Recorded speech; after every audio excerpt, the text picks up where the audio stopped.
What are some of the creepiest, most terrifying missing person case? Ben Padilla. In 2003, him and a mechanic climbed into a Boeing 727 that was collecting dust at an Angolan airport, taxied silently to the runway, and took off. No trace of the plane or the men has ever been found. The disappearance of Lars Mittank. Lars Mittank started acting strangely after getting into a fight while on vacation in Bulgaria. During the fight he damaged his eardrum and was taking antibiotics, although there are no known side effects of the antibiotics he was on that would explain his behavioral change. Due to his damaged eardrum he stayed behind after his friends left, so he would have a few days to heal and a doctor could re-examine his ear before getting onto the plane. Once he was alone in Bulgaria, his odd behavior was exacerbated. He began texting his family saying he wasn't safe and they needed to cancel his credit card. When he arrived at the airport to fly home, he went to first see a doctor to get approved to fly with his injury. Apparently there was a doctor's office in the airport. While waiting to be seen, he bolted out of the airport at full sprint, never to be seen again. Kristen Smart went to a college party and was walked back to her dorm building by 3 students. One of the students had a black eye the next day, scratches on his hands and knees, and after Kristen was reported missing, cadaver dogs alerted on the mattress in his dorm room. He took the Fifth Amendment to every question in a deposition.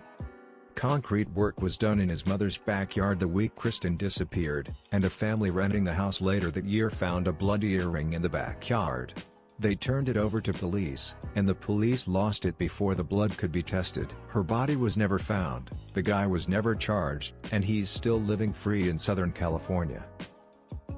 Colleen Stan. She was kidnapped by a husband and wife and locked in a box for 23 hours a day for 7 years. They literally kept the box under their bed and forced her to sign a contract which made her a sex slave for life.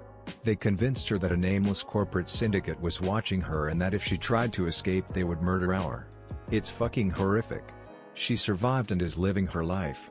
The wife, who was completely complicit, turned her husband in, sentenced for 104 years, and the wife went free. Both are living in California. Husband has a parole hearing in 2022. Fucking insane. William Tyrrell. A 3-year-old boy who went missing from his foster grandmother's yard, who lives in a tiny town in NSW, Aus, in 2014. It's a very high-profile case in Australia, and has had a lot of attention this year due to a coronial inquest taking place, and the lead detective being taken off the investigation due to some alleged misconduct. It is such a frustrating case. The family situation is so complicated, and the poor kid already had a rough life to begin with. My dad's roommate from freshman year in college was driving home. I believe he lived in Alaska and their college was in Maryland, so it was a very long car ride, for winter break. According to witnesses, he picked up a hitchhiker after the dude begged him to give him a lift somewhere. Police found the car completely torched in the woods, no bodies were inside nor any signs of a struggle. My dad's roommate has been missing ever since and the police have no leads besides the hitchhiker, who is also missing. My cousin went missing for about 2 to 3 months when she was 12 years old. She was walking home from school and stopped by a store to buy something to drink. A man stood beside her and started talking her. She never made any contact with him and never answered his questions. When she got out of the store and walked fast when the guy went behind her and covered her mouth, he then went to a corner and gut-punched her. He took her into a hidden house in the south of our city. He then sexually assaulted her multiple times. At that time no one knew where she was and no one found a body where she was last seen. After a month, the police eventually pronounced her dead. After a couple of months, someone told the police about the hidden house they saw when they heard screaming and sobbing inside. She was found and the suspect was jailed. This isn't probably creepy, but it was really terrifying for my cousin. She is 20 now and still in therapy. Natalie Holloway. I kid you not when I say I think about the unsolved case at least 27 times a year? There's so many conspiracies too. She's either in a shark's stomach, alive in South America hiding, somewhere trapped as a sex slave, or buried in Aruba. The day that Joran van der Asshole admits what really happened is the day that part of my brain can finally rest. Cannot imagine how her parents feel skeptical. Happened in Croatia. The news broke out 5 months ago. A woman disappeared in the early 2000s and her family reported that she went missing in 2005. The police went searching for her, but soon the case was closed because they could not really do anything. There were not a lot of details or anything that could help with the search. Fast forward 18 years later. A family member of the missing woman was cleaning the basement and moving furniture, only to open a freezer and find her in it, cut into pieces and put into separate plastic bags. She was in the freezer that they used beneath the meat and groceries that they ate.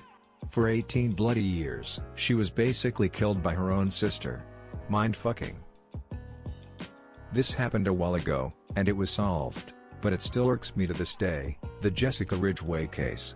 I was young at the time, and don't remember much, but I do remember the time the Amber Alert went out. I was panicking and my mom told me, "I'm sure she's just at a friend's house, she'll be alright." A few weeks later her body was discovered not a 10-minute walk from my house, decaying and destroyed to the point where it took days for her identity to be confirmed. She disappeared 5 minutes away from me. It may not seem like much, but it terrifies me to this day that it could have been me or one of my brothers instead. In Malaysia, it's the abduction of an 8-year-old named Nurun Jazlin in 2007. She went out in the afternoon to the nearby market and didn't came back. Needless to say, the authority made every possible effort to locate her. A month later, a gym bag was found in front of a shop lot, about 20 kilometers away from her family's home. Inside the bag was a body of a child, with a cucumber and eggplant shoved in her private parts. Even her parents couldn't recognize her and refused to believe that's their daughter. They only accepted the fact after the autopsy was done. No one knew what happened. The CCTV at the shop lot couldn't capture the number plate of the vehicle that left the bag there. I find it sad that her pictures in the gym bag were spread in cyberspace via email at that time. It was 2007. Whoever that took the pictures must have worked on the case, and all people knew was to share and viral things as fast as they could. We don't really have the same mannerisms and etiquettes that we have now. The media and ministers had to educate the public not to share those pictures.